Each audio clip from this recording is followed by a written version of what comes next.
Good afternoon. Welcome in, Indy Sports Nation on IE Sports Radio, your direct feed for all that is sports. Big Mike here. Thanks for joining me on this gorgeous Friday afternoon. Every Friday, 5 to 6 p.m. Eastern Time, as you know. A happy Blue Friday, Colts Nation. We'll try to make this show a little you know what? I'm lying. This is not going to happen. This is a lot of dark stuff with the Colts, but I'm going to try to end the Colts rant with some optimism here. So I'll try to do the best I can on that. But anyway, with that said, welcome in again, everybody. Much appreciated. I've episode 3. You can believe that. I've told you all that, hey, we're going to get a little better each week. And for those of you who have joined me on the past 2 episodes, you'll notice the background's a little different. So getting into that new studio, if you will. Still got some work to do on it. Still under construction, you can probably tell. But hey, got to start somewhere, man. So it's good enough now that I can start doing the show, from here as opposed to, where I was at prior, where you saw a big glass of wine on the wall. So I'd step it up a little bit. So appreciate the patience there. But anyway, we got a pretty loaded show for you as we have prior 2 episodes. So we talked some Colts, obviously. That did not go well last week. We got a lot to say about that. Going to get into, of course, college football, right? I'll try to do the dark stuff today before I get to the good stuff, just to get the negatives out of the way. Because Purdue played again, and that's just hot garbage. And we'll get into that as well.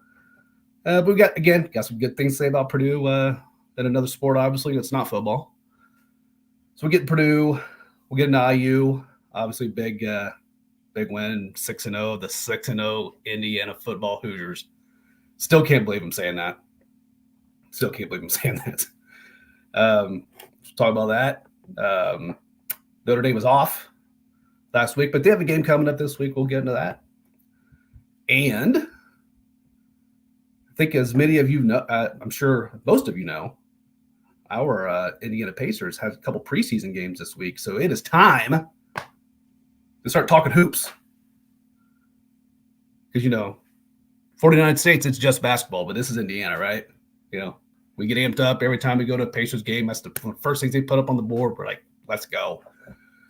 So we're going to talk some hoops. We're going to talk some Pacers. Not going to get into the whole break down the preseason games. I'm not going to do that. I don't have time for that, quite frankly. We'll get into a few things I've noticed, and obviously, kind of what the season might hold. So hopefully you're able to sit down. Like I always say every week, if you're on the East Coast or even the Midwest, hopefully your laptop is down for the day or back home. You got that beverage in hand responsibly, of course. Always got to be responsible, right? Hopefully you can get out on the chats, and always love hearing from you. Keep it, as always, keep it sports, keep it PG, people. Really isn't really all that difficult. Larry's already chimed in. Love that guy. Anyway. So speaking of that, we got speaking of Larry, he's the big man at IE Sports Radio. Got to give him his props yet again. Give me the platform. Let me hang out with you guys each and every Friday, 5 p.m. to 6 p.m. Eastern Time. Check us out at IE. Obviously, follow us on X, Twitter, Instagram, Facebook, TikTok at IE Sports Radio. We're everywhere. I say it every week. We are everywhere. Available on Apple Podcasts, Spreaker, Spotify, iHeartRadio, Google Podcasts, Amazon Music, on and on and on. Dude. There's no excuse. We're everywhere. Go check us out on the site, iesportsradio.com. Get to know all the other hosts across this great nation. Got a lot of great hosts out there and doing a bang-up job. Hope to start to get to know some of these people. So the ones getting to know, they've been nothing but great. And speaking of people there, just a few have been affected by the recent hurricanes. Everybody's good. As I said every week, check on your people. Hopefully, if you got people down there, they are okay. It's a crazy amount of damage. It's really, really sad. But we're going to stick on sports and what brings us together, right? So try to put a little ray of sunshine in your life here. While you're checking us out on the site, iesportsradio.com/shop. I'm going to keep saying it till Christmas, man. Get there, get the swag. There's some really nice swag there. Help us out. Give us a little bit of love. We greatly appreciate it. YouTube, IE Sports Radio. Got a lot of comments from you all the past few weeks on there. Again, greatly appreciate it. Always just want to interact. Always want to interact with you guys. Lastly, we're still working on this one, as you can imagine. We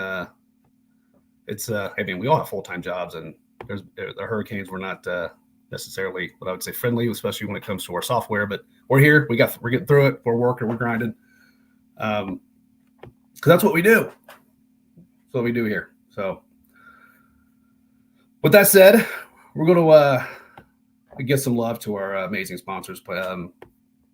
Our Planet Jerky, premium brisket beef jerky. Seal the Deal wax seals. These guys are great.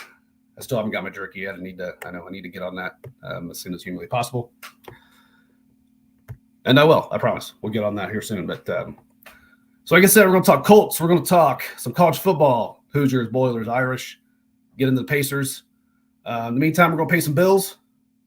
So we'll do that and hang in there. We'll see you on the backside here. Big Mike, Indy Sports Nation, IE Sports Radio, your direct feed for all those sports. We will be right back.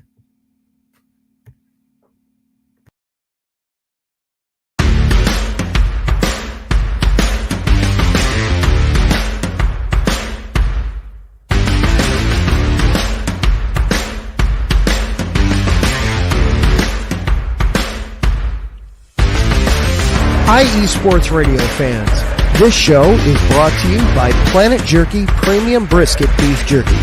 Planet Jerky is the official jerky of the 2022 California League champion Lake Elsinore Storm, Single A affiliate of the San Diego Padres. This all brisket jerky has gluten-free options, contains no MSG, no sodium nitrate, is low in sugar, and high in protein. Go to their website at planetjerky.net and follow them on Instagram at Planet Jerky. Planet Jerky, the jerky that's on a whole other planet.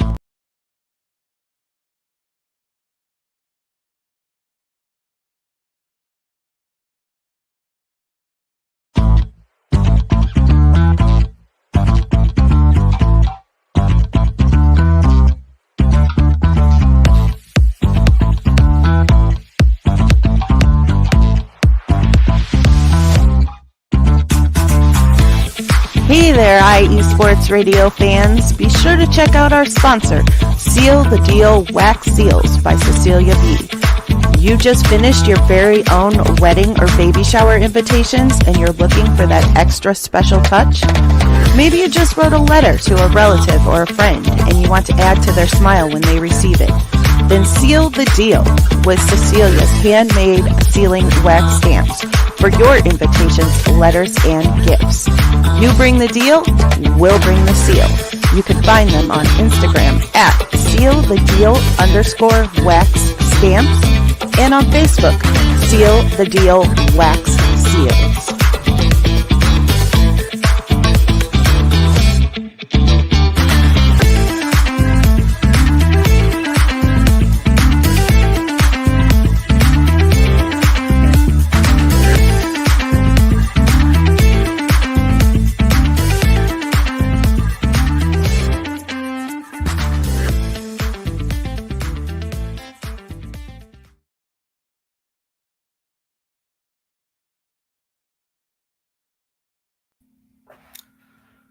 All right.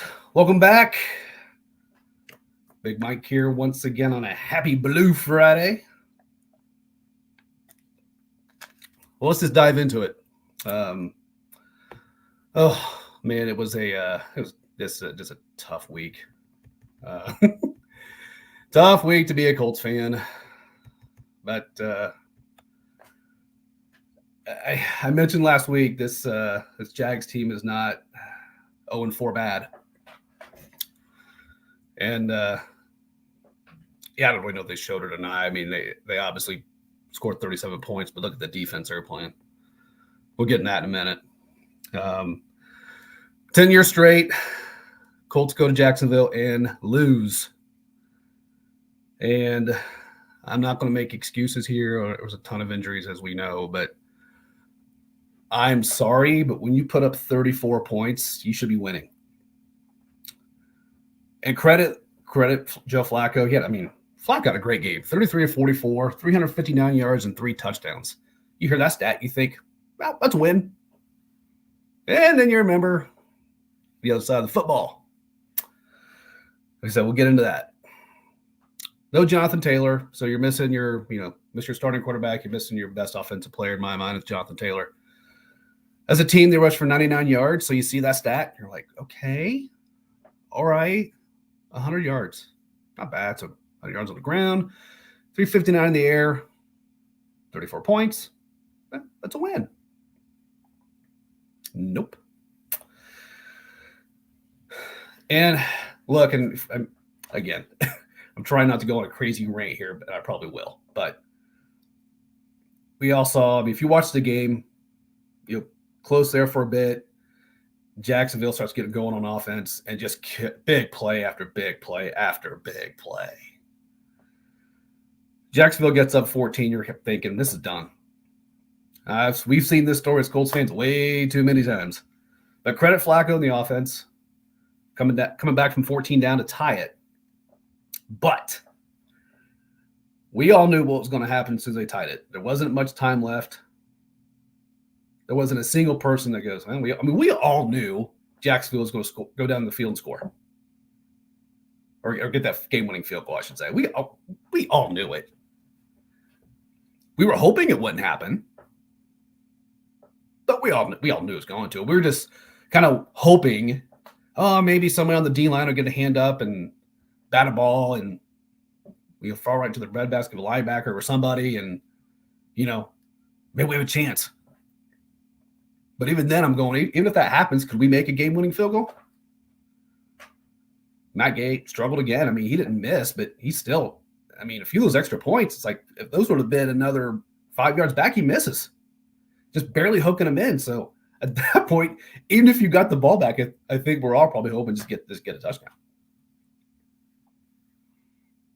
But no such luck. Fall again. And again, 10 years straight. And again, here's what I'm kind of going the right here. We all, this defense is just, it feels like we say this all the time. Oh, wait, we do. I got some interesting things I'll share with you stat-wise here in a minute. You gave up to an 0-4 Jacksonville team, which again, I've said they're not 0-4 bad. But 500 yards. And I don't know if y'all heard this earlier this week when, players were meeting with the media. Trevor Lawrence said that was the cleanest pocket he'd ever seen in his NFL career. Statistically, let's look at the stats and actually says the Colts had 2 quarterback hurries. Yeah, I don't remember those at all. In this case, I don't know what a hurry is. It's like, oh, well, in these 2 plays, instead of Trevor Lawrence having about 15 seconds to figure it out, he only had 12. Are we calling that a hurry?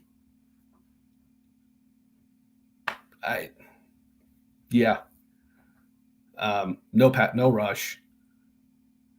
Schemes that weren't great. It's that Gus Bradley simple cover 3 and the other one cover 0 because it wasn't covering anybody. Tackling was terrible. 16 missed tackles, according to the stat sheet. AJ Speed with 6 of those. That can't happen. You know, him and Zaire anchor that linebacking core. You know, I was having a discussion with a guy earlier in the week. He was going, Gus needs to teach those boys how to tackle. First and foremost, I mean, I get the frustration, I do, because you got to make tackles, got to make plays. Players got to tackle. All right, coaches don't tackle, players tackle. If you can't tackle, what are we doing? That's a basic fundamental, right? Now, granted, I'll give you Gus Bradley is not good. Not good. I mean, not. But here's the thing: you can't blame this all on him. He shares blame, no doubt about it. No doubt about it. In fact, we'll share a few things with you since I'm on the topic of Gus Bradley. But mind you, this is not entirely. It is partially, but it's the old thing I always like to say: your general managers put assets, players,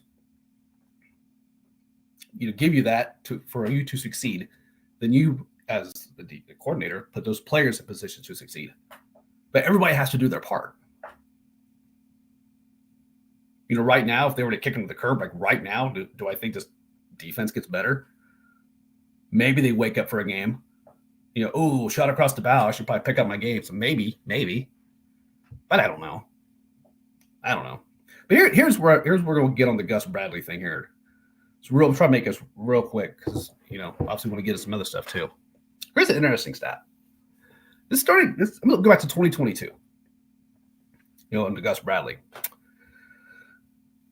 Colts blew leads at home in the fourth quarter. So had leads, home field, fourth quarter. Game-winning drive by Jalen Hurts, and I'm not even so mad at that one. I mean, that was obviously a really good Eagles team. No one expected the Colts even to be in that game, but we all knew what play Jalen was going to run. Just, quarterback draw right up the middle. We all saw it coming a mile away and score and win the game. Here's one. The Commanders and Taylor Heineke blew a lead to him. And then the Houston Texans and Davis Mills. That was in 2022. So let's go last year. Let's go 2023. Colts lost. Backup quarter to these following quarterbacks. PJ Walker. It was a Browns game where they pulled Deshaun. Deshaun was awful. And they stated it was an injury. I just don't think he knew what he was doing that day. But anyway, so put in Walker. The Browns scored 39 points at Lucas Oil. Play the Bengals. No Joe Burrow. Dick Browning. 34 points for the Bengals. Season high. Then guess what? They go play Atlanta. Guess who? Taylor Heineke again. 29 points. Those are all season highs for those teams and those quarterbacks. So you coming into this year. We also happened in Green Bay. Of course, that was more of a Josh Jacobs show, but Malik Willis has been there for what? 10 minutes? Caleb Williams, who struggled, although they had a good win last week, even though it was against Carolina. Over 300 yards passing. Beat them by 5. Fields had over 300 for the Steelers, and Steelers were in a position to win the game. And then you have Trevor Lawrence, who I'm not saying is a bad quarterback, but you nothing on him, and they get over 500 yards. This is a trend. And again, can't blame him. Players got to make plays.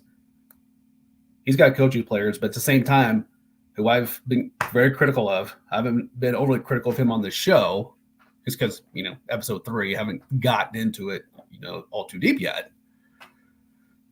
But you may, if you were listening last week or watched a replay, you might have seen I called our GM. Just affectionately called him Chris Bargain Ben Ballard. That's pretty much what he is. And the issue is when the fans are right about the glaring weaknesses of the team and you do nothing to address it, and the fans end up being, they end up being right. We the fans end up being right. Going into this year, it was like, we were like, hey, boy, this secondary looks really thin and really young. You've got money to spend. Granted, I understand just because you have it doesn't mean you have to spend it. I get that. But this secondary is one. Kenny Moore, okay, he's good, but he needs help. And then you've got, Jalen Jones, I think, is going to be a decent player in this league, but, he's still raw. He's still learning. You want to get some help here? Maybe the veteran just give some experience, get some depth. So Chris Ballard's entertained that question, the offseason. He's like, well, we got Dallas Flowers coming back, and we know and you can see him now with his curmudgeon look like this. He's got this arms crossed, and a guy's got to play. He got to play. Okay? And you're relying on Dallas Flowers to be that guy. You just cut him. They cut Dallas Flowers this week. Scapegoat type of move, I suppose. Granted, he's not playing well. But I'm sitting there scratching my head. I'm like, how can you say something like that and no, that's your guy? He's going to be the guy that helps really bring this secondary together and just help give added depth. And it's just, we all knew that. It's just like in years past saying, yo, Ballard, you need receivers. Kick the can, blah, blah, blah. Finally, now we actually have some depth, a little bit. May need it because Michael Pittman Jr. may or may not play this weekend. We'll get into that shortly. But see, that's my point. You've got a GM, and by the way, who has a losing record in 8 years. I want to say he's under 500, about maybe 8 games, and 1 playoff appearance. No division titles. All I know is, if I look at take my full-time job, take your full-time job, I'll take anybody's full-time job. You give that employer 1 good year and 8, what happens? Probably get put in a different role, or they're going to show you the door. So, granted, he's found some talent in the draft. I'll give him that. When it comes to scout and drafting, he's done okay. He's missed on some. People won't tell you that. But he's done okay. He's found some guys. Will Fries, for example, which, by the way, you may have saw that injury last week in the Jacksonville game. He's tibia. He's done. That was awful. Feel really bad for him because 7th round pick on a contract year. Just horrible. But he had emergency surgery in Jacksonville after the game, and he's fine. He will be fine, but just a horrible injury, just the worst time. But just because you do that, in my mind, it does not necessarily make you a great GM. He's got supporters here, and that's fine. That's fine. I'm just saying this whole thing is it's an organizational thing. It's not just one. You can't point your finger at one thing. So everybody's got to take blame here. Everybody's got to take responsibility, top down. And that's been the story here for a bit. And as Colts fans, it gets very, very frustrating for all of us who spend all of our hard-earned money on these tickets and go to the games and support the team, and just to see same old when you had your owner just a few years ago saying all chips in. We're going for it. Okay. Didn't really look like it to me, but anyway, however, enough of that. Now you have a game where both the Colts and the Titans are calling it a get-right game. This is a game where we can kind of get right and get back on the right track and yada, yada, yada. So Will Levis is back for the Titans after his injury, but they had an off week to heal up and get ready for this game. So we'll see how this goes. You may want to get their Tennessee's running backs on your fantasy team. We'll see. This for me is a game that Colts,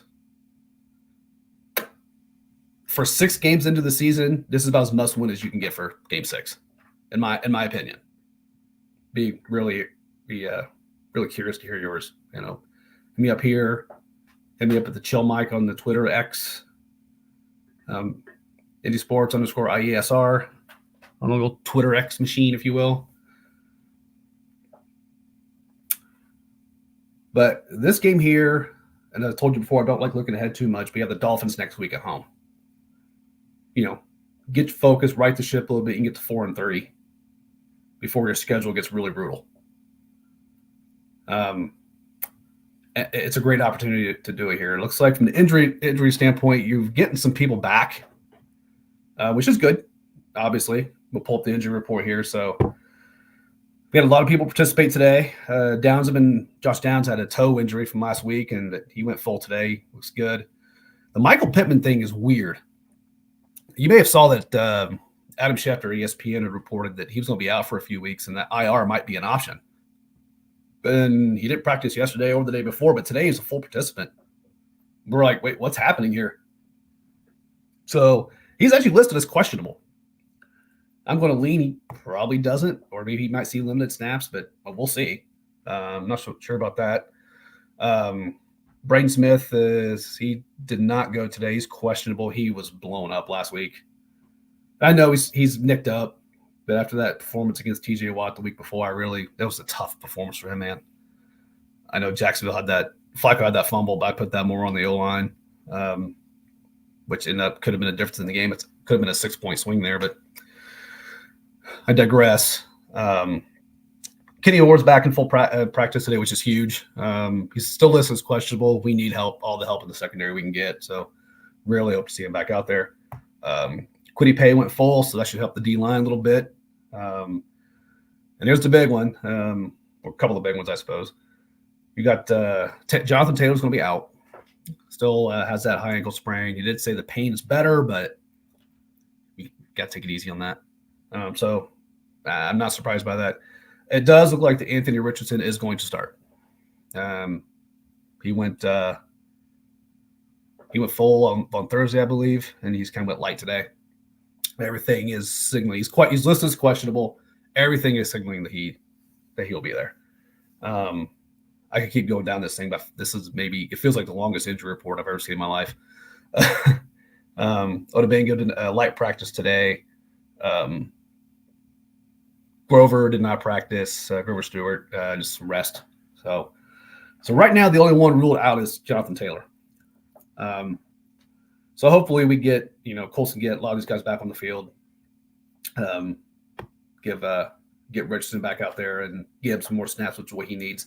As you can imagine, there's people here going, put Flacco out there, get Flacco out there. Look, if the Colts were built to win now and go to Super Bowl now this year, okay, maybe. But that's not the case. That's not it. You gotta give him some reps. You gotta get him out there. This was always like a best case scenario, 10-win team, wild card, like best case. So anyway, so kind of back to what I said about it being a must win. I guess it's kind of a must win for me in my eyes. At the Titans and then Dolphins 4-3, and then you're going to go to at Houston, at Minnesota, the Bills at home, at the Jets, have the Lions at home. That's a tough stretch there. So to me, you got to get this one. You absolutely got to get this one. And hope you get the next one. You can maybe go in 4-3 and come out of this gauntlet, maybe steal a win or two and still have a chance to play, a wild card run or whatnot. So we will see. I mean, keys to this game, obviously, we can't be turning the ball over. We can't let them gash us for crazy yards like pretty much every other running back this year has done, or it feels that way. I would try to be like, make Will Levis beat you. And if he does, here's the thing. If he does, first off, and Colts Nation is going to be like probably vomiting, just an insane amount. But if that does happen, you'll see me here on the show next week, full on, banana with the peel, going, eating a little bit of that and chasing that down with my coffee and mayonnaise. I would deserve it at that point. Anyway, it's no joke. I do plan on doing that. So, we'll see. In the Colts rant there. We got some college football to get into, but before that, we want to get another break in. Got to give our other hosts some love and whatnot. They do great. All these other hosts do a great job, as I've mentioned. You're on the site. You'll see some bios on a lot of these folks. Give them a listen; they do a great job. So, take a quick break. Big Mike here, Indy Sports Nation, IE Sports Radio, your direct feed for all that is sports. We will be right back.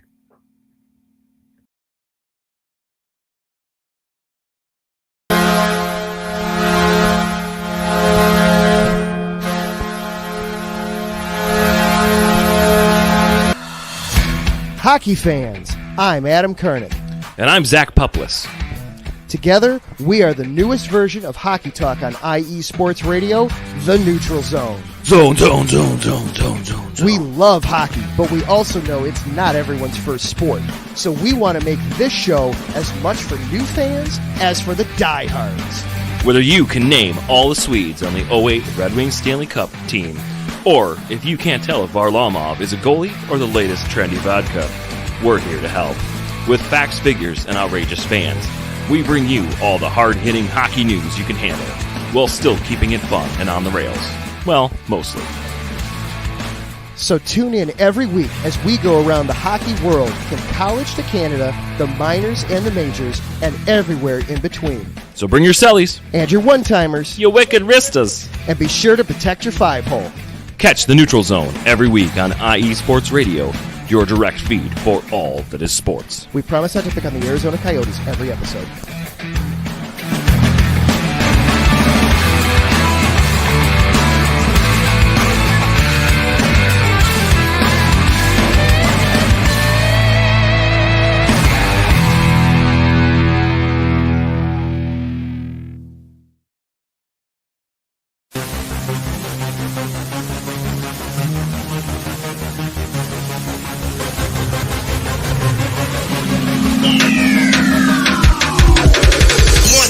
Everybody, this is Darren Rodriguez.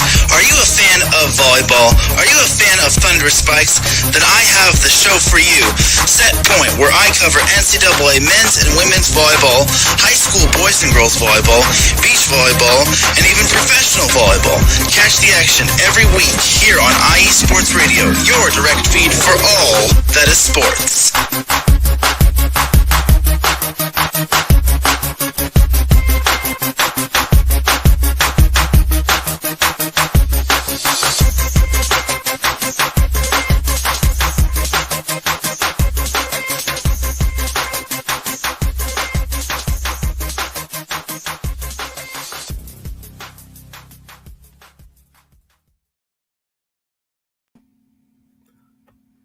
All right, welcome back, Indy Sports Nation, IE Sports Radio, your direct feed for all that is sports. Hope you're having a great Friday. Let's get in to the last bit of the negative, if you will, and that is Purdue football remains awful. Yep, you're reading that right. And you're reading that score right, too. Go to Wisconsin and lose 52-6. This is the second time this season they have absolutely been trucked. I mean, they've been really trucked most every game outside of the Indiana State opener. But this is just I'm going to throw a few numbers out here. 216 total yards. That's going to beat a lot of people. Hudson Card, the quarterback, has thrown one touchdown in the last 4 games. And he will not be throwing another one either tomorrow, because it is being reported he will not be playing. Just some breaking news there. They'll be going with the redshirt freshman as quarterback, which actually could be an improvement the way Card's been playing. So he will not be throwing a TD, nor will he be throwing a pick six like he's been doing most of the year, which he actually did not do this past week. So you know what? You just got to try to find a positive here. So I think I mentioned last week, I do not think this team's going to win another game. Northwestern is probably the only shot, but I will tell you the way Northwestern played IU last weekend, I don't see that coming at all. I think, unfortunately, and I don't love talking about this. I know I kind of touched on this segment with Bradley and them, and getting rid of people, and it's nothing I enjoy talking about, but sometimes you got to make those decisions, and I think that they're probably there now with head coach Ryan Walters. I really do. I hate to say that. So I like the guy. I do, but it's a disaster. You're getting trucked. And if you are competitive, you're competitive for maybe a half until you're just getting trucked. I feel like it's almost a case for Ryan Walters, and I could be wrong here, but mind you, he was a defensive coordinator at Illinois, and Illinois had one of the top defenses a few years ago. So kudos to him. It's not like he doesn't know how to coach football. I just don't know if he was ready to make that kind of a move from a DC to take over a program, another a Big Ten rival, right? Another big Power 4, Power 5, whatever, Power 4 program, I guess we're calling it now, whatever. You know what I mean? I almost feel like maybe he should have, and again, I know it's, can't wave a magic wand here, but it feels like something like a MAC school or something like that, just some mid-major, smaller D1, and just to see if he could actually run that program and run it successfully. So he's kind of, here we go. You did good here, so take over Purdue. And I know he did have some decent recruits coming in, and some, several have decommitted after seeing what they're seeing on the field, and you kind of can't blame them. But here's the other thing about this. Why is he on the hot seat, and why do I think they will probably make the change, barring some miracle happens? Because as I've mentioned this past, last week, they play Illinois this week. They're a 23-point underdog. Take the Illini. You got a short week to face Oregon at home. Good luck. As I mentioned, they still have Ohio State, Penn State, I believe Michigan State, and Northwestern. So, yeah, barring a miracle, this is bad. But he's going to be on the hot seat. Like I said, I'd be surprised if he's not. Then let him go. And here's why I say that. You look at what the Indiana Hoosiers have done just in a year. Bringing in Signetti, bringing a few of his transfers, 6-0, the first team to get bowl eligibility this year. Turn that around in a year. Now I'm old school, so I come from the background of like, hey, he's got to give him a little bit of time. I mean, to build it up, and that's fine, and I agree with that. But to this level, now granted, I know some will say, well, you had that schedule and blah blah blah. Yeah, it's been a softer schedule, no doubt about it. It wouldn't have mattered though. Just saying. I mean, maybe they would be 6-0, whatever. But we're going to see what IU's made of here come up in a few weeks. But this is bad, and I hate to see it. By the way, I mentioned that Purdue actually closes the year for the Old Oaken Bucket game against IU in Bloomington. So, yeah, things aren't looking good there. But we'll still keep talking about it, let you know what's going on. Obviously, I just don't. It's just tough, and it's hard to watch. And I feel bad for the players and fans and whatnot. Well, I should say I feel bad for some of the players, some of the ones that are giving effort, other ones I can't say the same for. But Purdue fans, it's all right. Here's your bright side: women's volleyball, great week. 3-match win streak, got wins as I mentioned last week.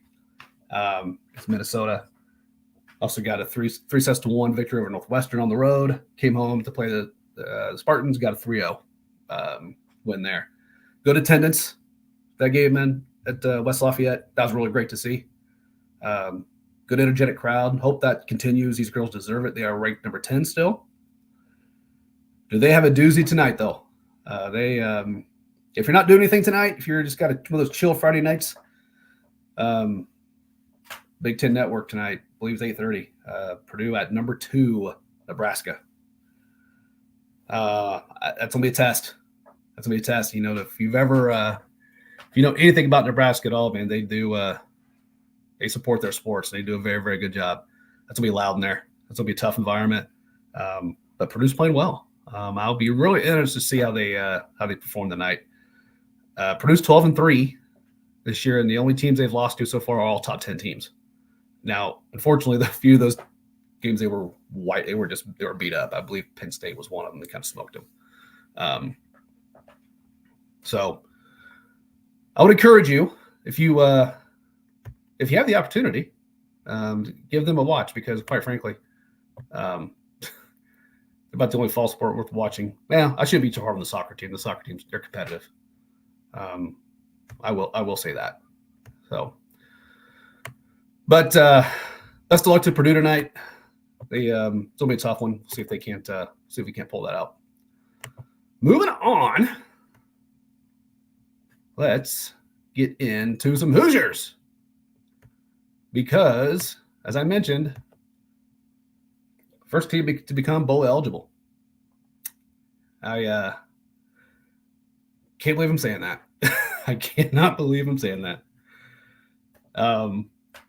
Great performance on the road, Northwestern. I'd mentioned last week that I thought going into this, I thought Northwestern's front seven was fairly decent, and it was probably going to be the best balanced defense that IU has faced up to this point. And I thought there was a chance that Northwestern could hang around. I thought for maybe a half before IU would pull away. Well, they actually hung for 3 quarters. That was a 24-17 game. I believe at one point in the fourth quarter, Northwestern had the ball. So that was Northwestern. Jack Lash, a nice bounce back game for them. But Rourke on the road again. This is the second time he's done this. A conference opponent on the road, 25-33 and 3 tutties. 149 yards rushing for the Hoosiers. Sorat with 135 yards on 7 catches. It just, to me, was they just wore them down, really. I mean, Northwestern came out good energy, I thought. I couldn't watch, the entire game initially live, so I went back and watched it a little bit. And Northwestern played better. That's why I made that comment earlier to Purdue. Referring to Purdue football, I'm not so sure they can. That Northwestern team shows up, forget it. Purdue's not going to beat them. 6-0, and here we are. We've got I think they're up to 18 now, and last time I saw, they had about a 50% chance to make the college football playoff, which is just unheard of. These are just things I never thought I'd hear myself say. They're heading to a bye this week, which is needed, deserved. And we'll get to this on next week's show, but they do play Nebraska following Saturday. That has been announced. It is a noon kickoff. I was a little, selfishly, I was kind of hoping they might make that a prime time. I didn't really think they would, but I was kind of hoping. I thought it'd be cool. But here's the thing. I talked about this in episode 1. You got to show out. You got to support this team. And this is different this time around. And sure enough, the game is sold out. They announced that, I believe, yesterday. So we're going to have a 6-0 Hoosiers at home against a 5-1 Nebraska team. So this will probably be their biggest test yet. But I feel good about this. And like I said, we'll get into that next week. We'll get more into the game next week and preview that. Just had to give IU their love again, just because this has just been a really fun team to watch. And I know it pains the Purdue fans, but hey, it's just what it is. It just is what it is. So one last thing on college football, then we'll take our last break. Didn't want to touch on the Irish just real quick here. Obviously, they are coming off a bye, and they have got Stanford at home this week. Notre Dame has won 4 or 5 on this. 4 of the last 5 they have won. Sorry, my little board here is not cooperating with me here. Second game, he's hanging there. 4 out of 5, however, Stanford's has the last time they were in South Bend, Stanford won. So Stanford's looking for 2 in a row in South Bend. I don't think that's going to happen. I think this in other years, I would argue maybe a trap game. Could be a trap game. I don't think that's the case this time around. Irish have had a week off.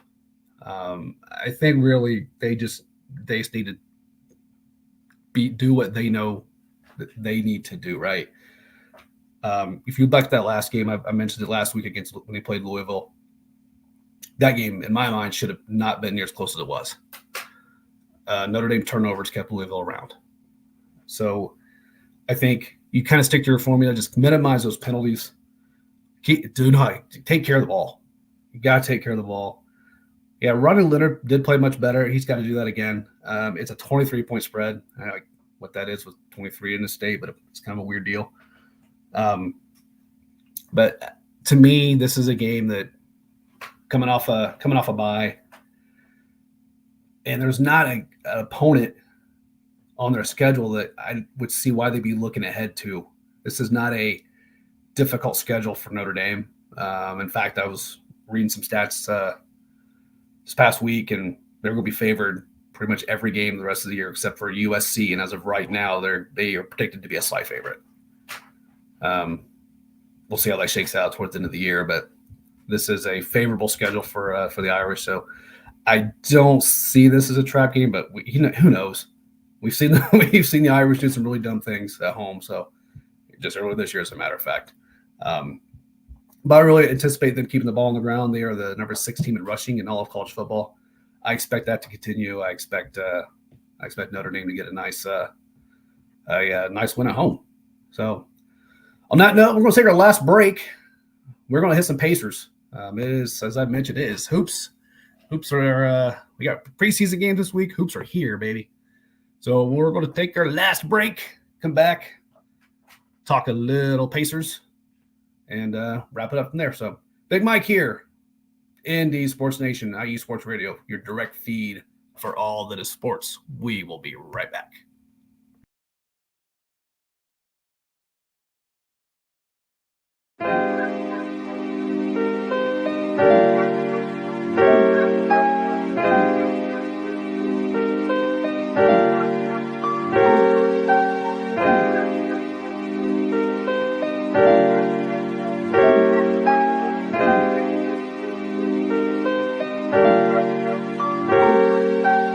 Hello, ladies and gentlemen. My name is Davidson. It's your boy, Dentarius Law. And we are the hosts of Fast Break here on IE Sports Radio, where we discuss everything in the world of basketball from prep to the pros. You guys should definitely check us out, man. Sunday, 8 p.m. Eastern, 5 p.m. Pacific. We got all the basketball information you guys need, so we look forward to you guys listening in. And please do, because we are the best basketball show on this side of the Mississippi. And please do check us out on Twitter at FastBreakISR. D-Lock, where's our time again? 8 p.m. Eastern, 5 p.m. Pacific. That gives you guys plenty of time on a Sunday. Tune in.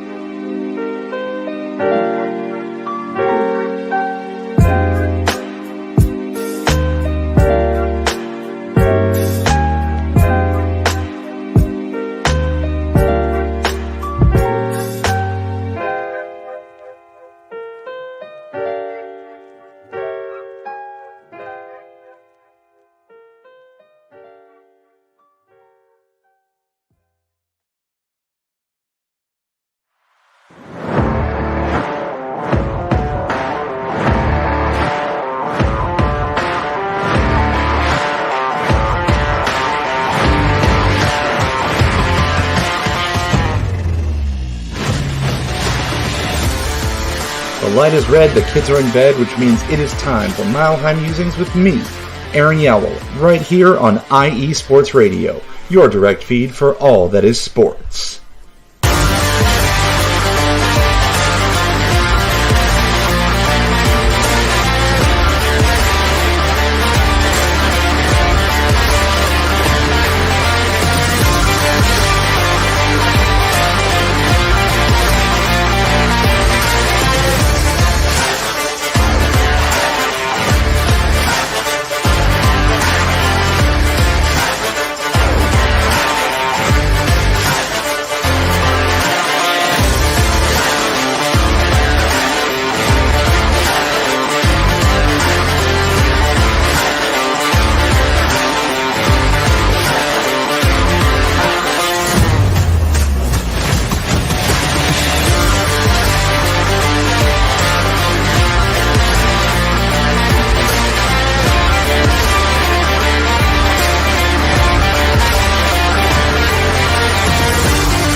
Welcome back.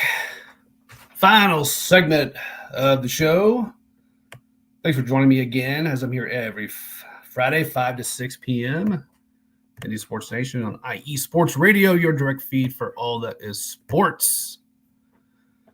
Let's talk some Pacers. Yes, sirs. I, for one, am super excited for this team.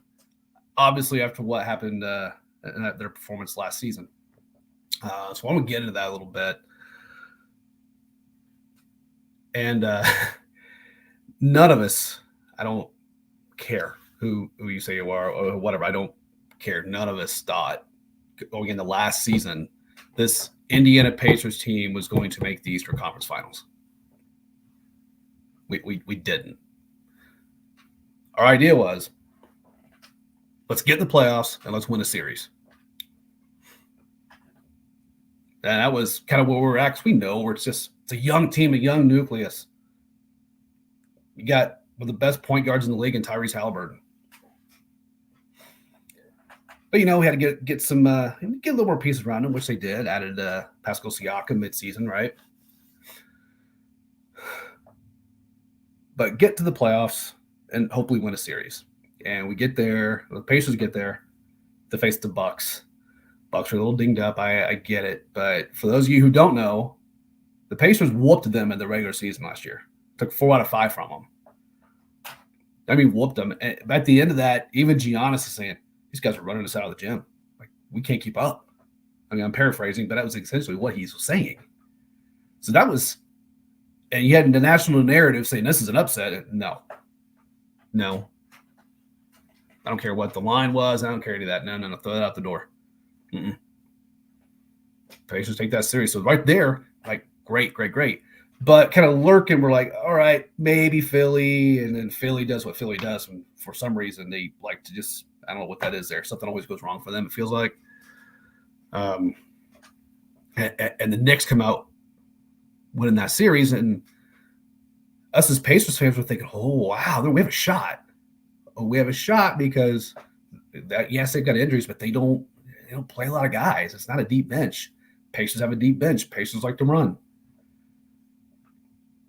And wow, oh my word, during the Eastern Conference Finals, in the Eastern Conference Finals, and yes, we all know what happened. Boston's just levels above. But I just none of us thought that was going to be the case. And so obviously you can imagine here, there's a ton of excitement. Thinking it could happen again. And it could. I mean, we got to keep in mind that last season in the East, what was it? Between seeds 2 and 6 or 7, it might have been separated by maybe 3 games. It just all over the place. I mean, I should say all over the place. It's very, very tight, right? So who's to say? But one area, the Pacers have to get better at is their overall team defense. I think that's what Pacers fans, we all watched this team last year. Offensively, they're just, wow, one of the tops in the league, right? But there were games, and you see the stat sheets, obviously, they couldn't guard statues. I believe at one point in the early part of the season, their offense was ranked number 1 at one point, and defense was dead last. That's not a recipe for winning. Now, it did get a little bit better in the second half. It still wasn't good, and it's not good enough to, put you in contention. I don't expect this team to be a, crazy good defensive team, but we got to be better. I think Pacers ended up at ranked 24th, I believe it was, for team defense. Listen, I don't need to see that go to top 10 this year, but maybe somewhere in the middle of the pack, close, maybe 16, 17. That probably gets you a couple more wins. So we'll need to see how that, how they improve here in the preseason and then going into the start of the regular season. I'm excited. We got a full camp with Siakam. People forget, especially out of market, forget he came in, mid-year and took him a bit to get accustomed, but did.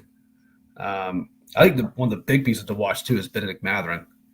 And he was hurt in the second half of the season, so we did not see him all second half. And or most second half rather, in of course for the playoffs.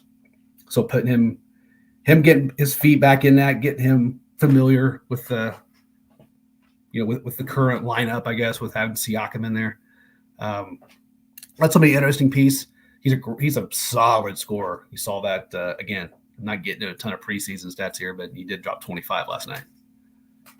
So the dude knows how to get to the bucket, and even if the Pacers' tempo gets slowed a little bit, which you may remember the first half of last year with a few games they did, that's when he kind of stepped up and took control. But so we'll see how he embraces this role and see how he goes in here. I'm really Jarris Walker, the draft pick out of Houston from a few years ago.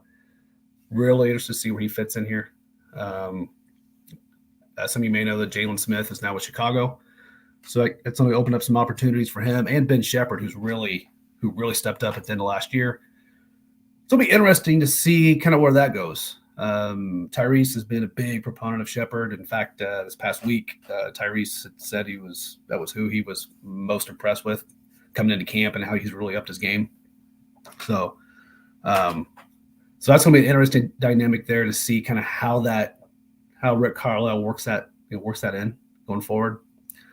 And then surprise of the week to me, I don't know if I want to call it a surprise.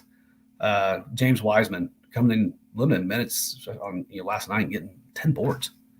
So he's been really balling out. We'll see if that continues because Pacers could use that to give Miles Turner some rest. And have somebody just keep that deep bench thing going because that was huge for them last year. So I looked for that to continue. And you get somebody like Wiseman stepping up, that could be a big part of that. So only a few minutes left. So going forward, we're going to preview some more basketball in the coming weeks. We'll probably get into Purdue next week. I'm going to save IU for a bit. We'll let IU enjoy some football. We'll get to Butler and Notre Dame too. But just last note on the Pacers, I think overall this is a team that could get to the finals or Eastern Conference Finals again. This is also a team I think could go out in the semifinals. And if that happens, I mean, we'll see. It's a long season. Injuries come into play. We all know that's part of it.